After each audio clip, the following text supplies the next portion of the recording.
Welcome, welcome to Joe's Writers Club live stream. That's JWC Livestream. I am going to do a read of Nidhogg Chronicles.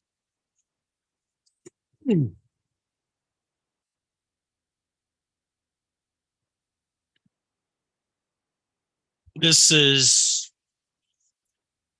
chapter 7. Yes, chapter 7 of Nidhogg Chronicles, Crusade of Shadows by Richard Andrew Alkus. Chapter 7, Departing the Crypts. Darkness fell quickly as they moved through the ruins, seeing the first groping fingers of an encroaching dust storm clawing toward them, and glad for a promised shelter and escape provided by the saucer. Archaic stonework lay haphazard, jutting up from soil and sand, evidencing deep-time naturalization of what had been a geometric layout. Nidhogg theorized that it was probably some sort of astronomical observatory, not unlike Stonehenge or any of the countless megaliths which dotted Earth's surface. As this thought occurred to her, Nidhogg felt as if someone were following them. She turned to regard the sheltered steps, looking intently among the eroded rocks for a standing body belonging to inquisitive eyes. There was no one she could see, and yet the feeling of oppressive awareness lay strong in that direction. Undeniably strong. She was on the verge of saying something about it when Kayla spoke, urging her on. Come on, Nidhogg. We will be back. The next time I'm going to bring a spacesuit. We can pack it, seal it, and clip it to my harness. In fact, we will bring 2. You can manage it. Then we would have way more cargo space for specimens, way more. Now we need to get to a lab. There's plenty of time before the cylinder will need us to zap back to Earth. Plenty of time to find out if these samples will do the trick. They crossed the distance and got on board Nidhogg's saucer, being especially careful to box the specimen bags in order to conceal them. Using anti-gravity dollies, Nidhogg and Kayla brought the cargo to the science deck and into biolabs. There, several warbling greys yielded access to their research, having been told to busy themselves with the life support system's maintenance protocol that had been long overdue. Departure time was posted by the Grey controller as being 10 hours from then, which allowed plenty of time for their tests. So the hybrids went to work. Nidhogg wasn't a chemist, but she did receive some rudimentary courses on biologistics for research categorization, and so was able to assist Kayla, who appeared to be somewhat knowledgeable about it all.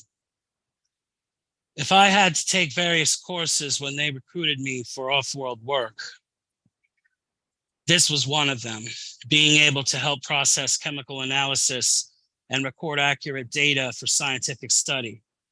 If I match the instrument findings to the blood work, we will proceed. And I will be able to build a case for our model of controlled mutations. Then we will be able, in theory, to manipulate the incoming telepathic flow and so blunt the collective's intrusive surveillance, not to mention increase our own psychic force. In short, we will be able to resist them and defend ourselves more readily if they come after us. But that's in the worst case scenario. I'm hoping we can build enough forces, enough resources and personnel to be able to escape their influence altogether.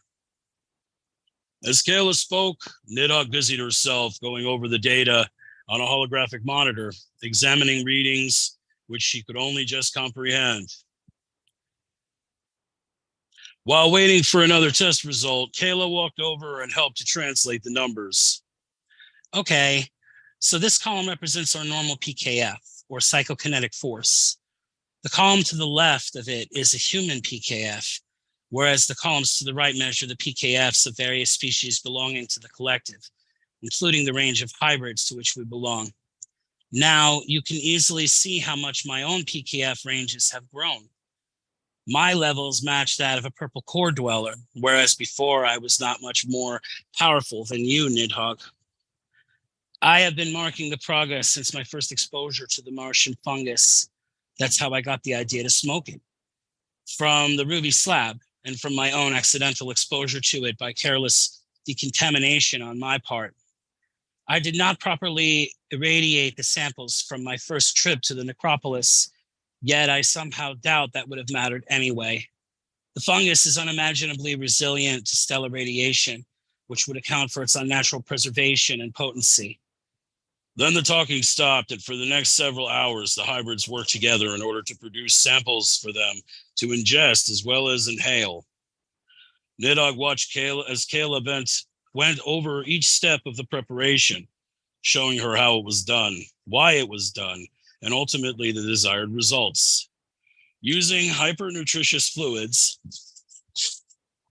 special hyperbolic conditions, as well as optimal specimens from the Martian crypts, Kayla's freshly made-ish target compound was ready. One version of the substance was a tincture to be imbibed, while the other was a fungus infused into an oil to be vaporized and inhaled. So as these two were presented and poured into their respective containers, Nidhogg readied herself for the trial to come. Seeing as how Kayla didn't show a hint of intimidation, Nidhogg felt silly, feeling a sun-dimming swarm of butterflies fluttering in her guts. Kayla sat her down at a table, bringing over the ish target, and then taking a seat across from her. Okay, now, the best way to look at this is that fear is a tool. You use it, but don't let it use you. Everyone who relies too much on others for protection will themselves become soft, and in instinctual softness lies the greatest weakness. I am not implying that one shouldn't listen to fear or take its warning, but when trying to expand one's own strength, courage must be attained. Also, I like you very much, Nidhogg, and don't see any reason to harm you. I would never want to hurt you, and in fact want to help you. So focus on that. Focus on what I hope is a mutual self-interest, a way we can learn to trust each other. Since the collective has done all it can to obliterate self-determination, we must dig in our heels in order to seize it back from them. Now. She picked up one of the two vials filled with gray-green fluid and brought it to her lips, then hesitated and gestured for Nidhogg to do the same. Nidhogg extended her arm and took the other vial. Kayla tipped the vial, swallowed the fluid, and immediately afterward, Nidhogg did the same. It tasted like dewy mulch, cut with sour fermentation, reminding Nidhogg of her recent journey through the woods, especially pine forests, where decaying berries and mushrooms make the breeze smell earthy. At once, the fluid coiled brightly in Nidhogg's stomach, leaving a strong aftertaste hinting at birch root, gooseberry, and nutmeg. Kayla put the vial down and then picked up a vape cartridge, speaking excitedly as she lifted it toward her mouth. All right. First dose will feel a little weird, but don't worry. I'm with you, Nidhogg. I have already done this, so my contingencies are in place. If anything goes wrong, I have adrenaline shots prepared. But based on your blood type and general health, I'm sure it won't be needed. She drew hard on the vape, causing a light to glow, signifying it's cooking the infusion. Then a moment later, Kayla exhaled a thick cloud of mist. Nidhogg took her own vape cartridge and brought it to mouth. Already something shifted distantly in her awareness, but in a moment she centered herself and followed through with it. Nidhogg hit the vape deeply, filling her lungs with its rich vapor. Then, in a sudden fit of coughing, she released the stuff, feeling it rush from mouth and nose as she winced and trembled. Many sensations washed over Nidhogg, and a great telepathic chasm opened up between them, so that each of their thoughts transposed and echoed into the other's mind. Emotions bled over, commingled, and in many cases, fused intersubjectively. Life took on the quality of a dream, a sweet, tender-hearted flickering of ultimate zen, where all which had been a burden fled away into nonsense. In this transcendent moment, they basked together, and yet completely themselves, rising into new summits of individuality. The gray metal of Nidhogg's saucer lab deck started to shimmer opalescently, revealing spectrums of colors and shades that shifted intensities instant by instant. The shade of shadows began to move, boiling up like a tiny storm, as if she beheld weather systems playing out in her mind. There was thunder, a boom, boom, booming, becoming a rhythmic beat. Drums kept tempo, causing the shades to emerge from their inanimate placement. Nidhogg witnessed the shadows form a great flash mob of dancers, each one its own dazzling lady made of raveling darkness and spinning motion. These shadow dancers whirled, undulated, pranced, and moved in steps of an ancient ritual. Nidhogg saw crimson mountains under a blue-green sky, cities of stellar crystal dotted great highlands, and oversaw lesser communities of free-range Martians. In staggering flashes, she traveled across millions of years, beholding a dead planet in its moment of vital temporality, seeing a ghost world playing out in a disembodied vision. Target. It was on top of her like an overzealous lover, forcefully communicating too much, suggesting that everything they could share would bring euphoric change and mysteries of ecstasy. Voices started to talk and sing and howl, bringing a stadium chorus of dead intonations into focus. Music came on hard as though pipes, flutes, horns, and organs were being cleared by a hurricane. And these were instruments of Mars, which could only be compared to earthen orchestras, but in truth sounded unique unto themselves. Melodies trilled amid birdsong, blending with the treetops, hushes of windy gusts over stone, the vast flow of rivers, voices echoed musically with nature. The nature of Mars and seasons became eons, until time rushed by into planetary demise.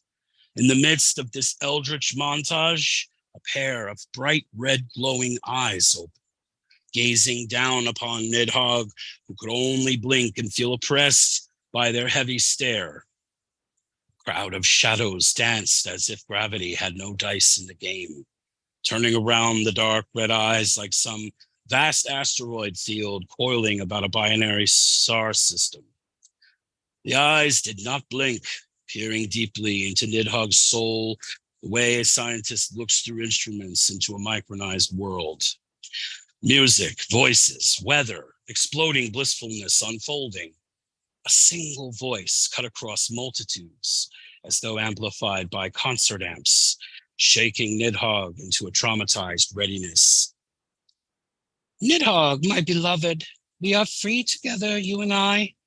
We are liberated. I will spend 1,000 years repaying you for all you've done. It sounded as if a giant child were talking, pitched high, feminine, feline, avian, musical as it was soulful. Then another voice spoke behind it all, sounding very much like Kayla, murmuring on the other side a visionary expression. Nidhogg, hit it again. Take another dose. Hit it again. Nidhogg felt the vape go to mouth robotically, seeing the red glowing eyes shrink with amusement. That high-pitched voice called its agreement to what Kayla had proposed. Yes, Nidhogg, hit it again. Set me free. Nidhogg pulled hard, feeling vapor flood her lungs, sensing a warmth of scouring blood, warping intellect, bringing about a succulent seduction. Never in all her life had she felt so comfortable in body and mind. Never did existence blossom, did contemplation unite with logic, did dreams touch reality as they did in that supreme oneness beyond time. Before her mind's eye, Nidhogg saw a tower of sevenfold lights. These luminaries blazed like sparking braziers, first sputtering, then growing in brilliance until they formed a vaguely humanoid form. Finally, light and shadows danced together to reveal the prismatic rainbow fading into purple spectrums, turning violet as the shades fused with whites. Nidhogg beheld this and wept blood, feeling touched by all the glories of life sensing her own heart quivering at the joy of it unfolding. A beauty took shape within the rumpled halo, its form becoming familiar despite being a stranger to her. Well, that was chapter 7 of Nidhogg Chronicles. Chapter 7, Departing the Crypts. Nidhogg Chronicles, Crusade of Shadows by Richard Andrew Alkus. Thanks so much for listening to that chapter read. And we're going to keep bringing you that sort of stuff for a while now. I hope you enjoyed. Thanks a lot. Go to joeswritersclub.com. Check out joeswriters.club. Check out JWC's social media, Facebook, Instagram, Twitter. And please go to our YouTube page, like and subscribe and share for any who you feel would enjoy the content. We appreciate it. Trying to do little underground book sales here. It would be a big help. If you like what you heard, please pass it on. And thanks so much for listening again. We'll see you real soon. Take care. And don't forget to check out the link for Nidhogg Chronicles in the comments down below. Please make a purchase if you like what you hear. We appreciate it.